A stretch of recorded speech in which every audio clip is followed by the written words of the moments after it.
Sejam muito bem-vindos. Evangelho do Amor.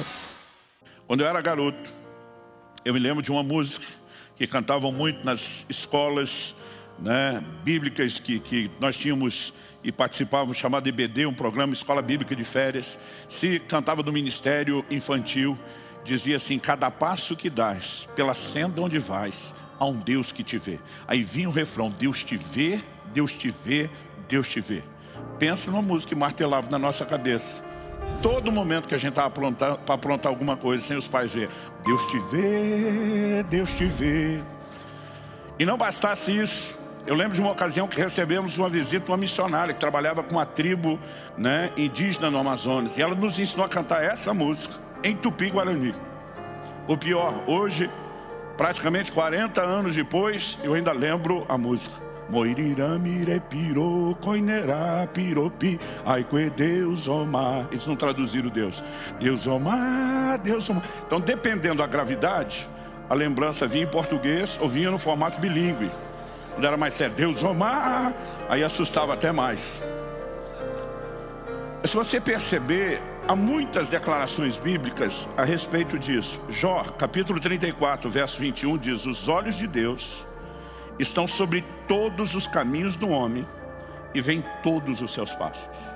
Observe a frase: todos os caminhos, em todos eles que você escolhe, todos os passos. Provérbios capítulo 5, verso 21, diz: porque os caminhos do homem estão diante dos olhos do Senhor, e Ele considera todas as suas veredas.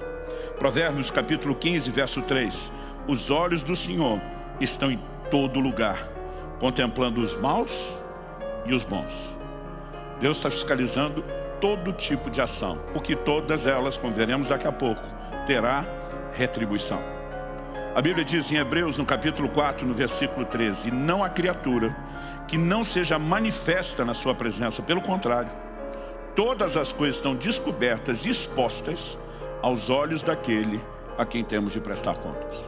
Quando a Bíblia fala de tudo estar descoberto, exposto, manifestado, ou como diz outra tradução, das coisas estarem nuas e patentes aos olhos, não fala apenas aos olhos de Deus, mas aos olhos do Deus diante do qual eu e você teremos que prestar contas.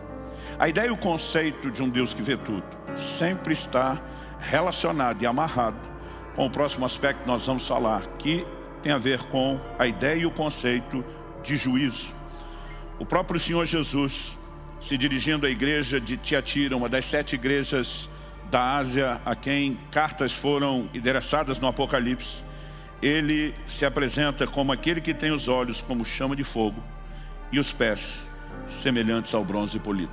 Eu quero ler esse texto, que é a maior parte da epístola, da carta dirigida a essa igreja. Apocalipse 2, de 18 a 23, diz assim: ao anjo da igreja em Tiatira escreva: essas coisas diz o Filho de Deus. Então Cristo se posiciona dizendo: sou eu, que tenho os olhos como chama de fogo e os pés semelhante ao bronze polido.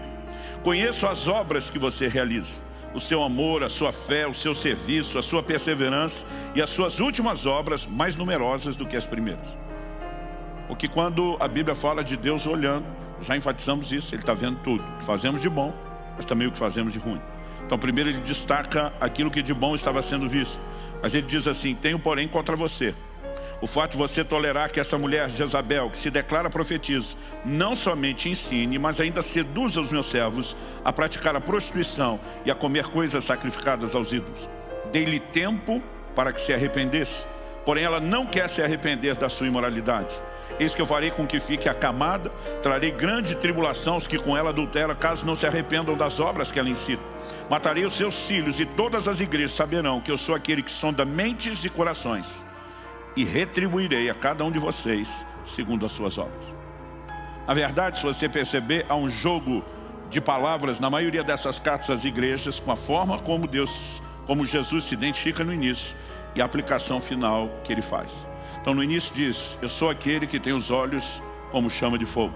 E no final Ele diz: todas as igrejas saberão que eu sou aquele que sonda mentes e coração. Tem os olhos que tudo vê, que a tudo perscruta.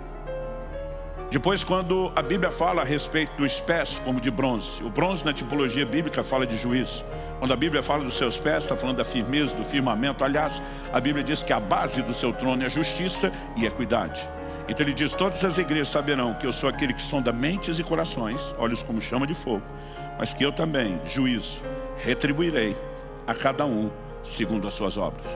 Sejam as boas obras que merecem o galardão e a boa recompensa, seja aquilo que nós fazemos de errado e que atrairá juízo. Aliás, algo que merece ser destacado nessa frase é uma observação, acredito que é importante, porque eu vejo muita gente confundindo isso. Gente confundindo longanimidade com impunidade. São duas coisas bem distintas. Quando ele diz, dei-lhe tempo para que ela se arrependesse, isso não significa impunidade. Isso significa longanimidade, paciência da parte de Deus. Misericórdia, ele diz, eu estou dando oportunidade para que se arrependa, para que essa situação não se complique. Mas ele diz, como ela não quer se arrepender, o juízo virá. Então, longanimidade não pode ser interpretada como impunidade. Alguns que muitas vezes estão tropeçando e pecando, eles chegam à conclusão, estão olhando em volta e eles concluem que imaginaram antes. Não deu nada não. Mas eles estão confundindo o tempo da longanimidade, como se tivessem entrado num estado de impunidade. E Deus garante que não é desse jeito que as coisas funcionam. Depois de eu e você conseguimos compreender que a razão pela qual não podemos viver em função da vigilância dos homens, como falei em primeiro lugar, é porque, como destaquei em segundo, há um Deus que tudo vê. Nós precisamos inevitavelmente ir à consequência, aquilo que a Bíblia apresenta como desdobramento do fato de Deus ver todas as coisas, que tem a ver com a forma como Ele não apenas vai julgar, mas como Ele também vai expor aquilo que nós fazemos. No Evangelho de Mateus, no capítulo 10, no versículo 26, Jesus nos garantiu, e nós sabemos que suas palavras são dignas de confiança. Ele diz assim, não há nada encoberto que não venha a ser revelado, nem oculto que não venha a ser conhecido. Jesus está dizendo, algumas coisas podem estar em segredo hoje, mas não há segredo garantido para sempre. Algo que eu e você precisamos entender como fato fundamental, inquestionável na Escritura. Não há sigilo que não será violado. Não há segredos que ficarão sem ser expostos. Aliás, o apóstolo Paulo, ele diz em Romanos 2,16, no dia em que Deus, por meio de Cristo Jesus, julgar os segredos das pessoas, de acordo com o meu evangelho. Ele está dizendo, Deus julgar não tem nada a ver com você ter um olhar simplesmente do Antigo Testamento, do tempo e do período da lei, como se o Deus da antiga aliança fosse diferente do Deus da nova. Paulo diz, de acordo com o meu evangelho, se há algo inquestionável que acompanha o evangelho, é que Deus vai julgar os segredos das pessoas. Em Atos capítulo 24, versículo 25, a Bíblia diz que quando Paulo está testemunhando diante de Félix, governador romano, ele anuncia verdades ligadas à justiça, ao domínio próprio e ao juízo vindouro. Ele está pregando o evangelho. Ele está se dirigindo a um cara que nem se converteu, mas ele já está embutindo na pregação conceitos sobre juízo vindouro, porque isso não pode ser simplesmente separado, dissociado do evangelho que nós pregamos. O livro de Hebreus diz lá no capítulo 6, ele fala sobre os princípios elementares da doutrina de Cristo. Rudimentos, são fundamentos, alicerces. Ele destaca 6 coisas. Nessas 6, as 2 últimas são, ele fala da ressurreição dos mortos, e em último lugar, o juízo eterno. No mesmo livro de Hebreus, o autor diz no capítulo 9, o verso 27, aos homens está ordenado morrer uma só vez, vindo depois disso o juízo. O juízo não é imediato à morte, mas depois da morte haverá ressurreição, e o juízo acompanha a ressurreição. Como isso se dará? Falando de nós, os que nos convertemos, porque todos serão julgados, mas falando de nós especificamente, Paulo diz em 2 Coríntios, no capítulo 5 e no versículo 10, importa que todos nós compareçamos perante o tribunal de Cristo, onde cada um de nós receberemos tudo aquilo que fizemos por meio do corpo. Não importa se foram as coisas boas que merecem o galardão e a recompensa, ou se são questões que serão julgadas. Haverá um dia onde os segredos dos homens serão julgados. E eu e você precisamos, de fato, entender que isso está associado a esse caráter justo de Deus. O apóstolo Paulo, escrevendo aos Gálatas, ele diz: de Deus não se zomba. Em outra tradução nós lemos: Deus não se deixa escarnecer. Então ele afirma: tudo quanto o homem semear, isso também ele vai colher. Tudo. Eu me lembro de uma situação muito específica, de uma história que eu acompanhei de perto. Não foi apenas de algo que alguém ouviu alguém falar, que disse que o outro falou. Uma situação onde eu estava relativamente, bem próximo de pessoas e de partes envolvidas. Um certo pastor, um certo ministro, ele havia caído, não uma vez, aquilo tinha um caráter de áreas de recorrência na sua área de tropeço. E de alguma forma, aquilo que ele vinha fazendo foi comunicado à sua liderança, que o chamou para uma conversa. E diz: você não é apenas um crente que está começando, iniciando a caminhada.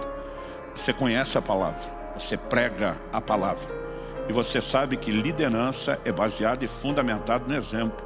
Que a nossa autoridade para viver onde estamos está relacionada não a termos alcançado um nível de perfeição, mas a podermos ser exemplo. Chegaram até nós informações de que você tem se envolvido em determinada área de pecado. E se isso é verdade, nós queremos te dar a oportunidade que você possa abrir o jogo, falar a verdade, se arrepender.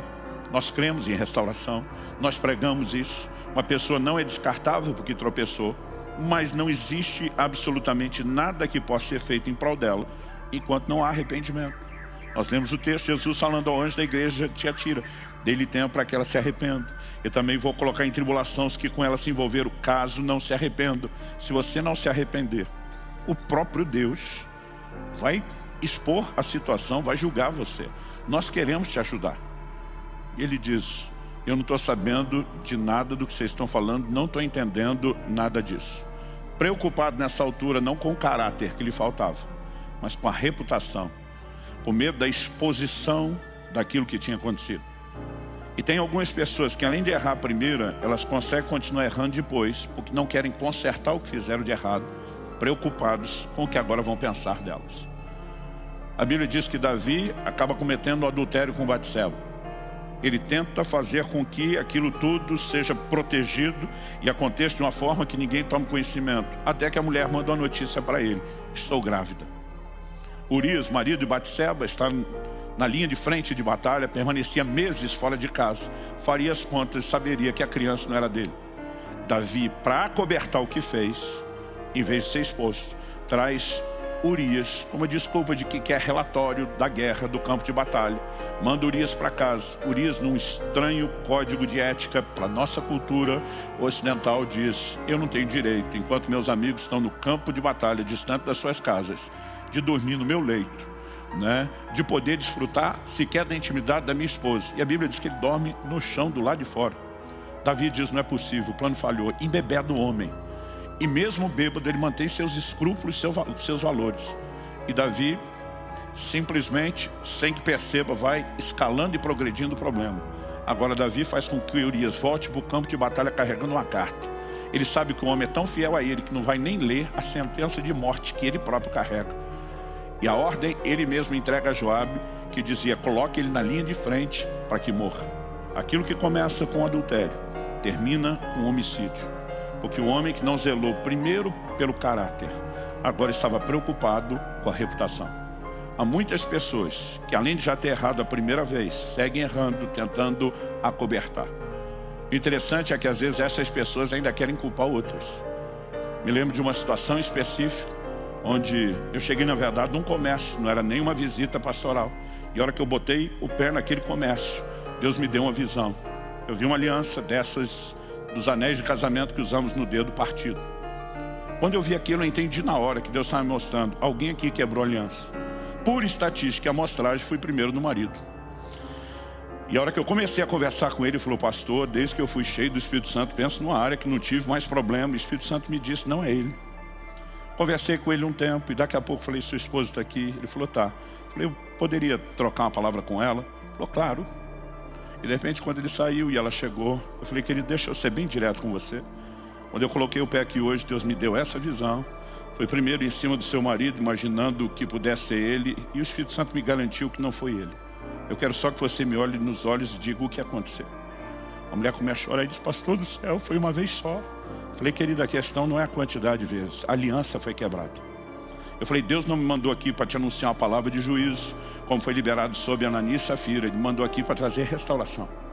Mas para que a restauração aconteça, tem que haver arrependimento, tem que haver reconhecimento do fato, tem que haver conserto. Então a pergunta a ser feita para você agora é, quem vai contar para ele? Você ou eu? Ela me olha e diz, Senhor, vai destruir meu casamento. Eu falei, você está maluca? Você destruiu o seu casamento quando fez isso. Eu vim aqui para ajudar. E eu falei, você precisa tomar uma decisão. Porque as pessoas que muitas vezes não se preocuparam com o caráter, agora querem zelar pela reputação.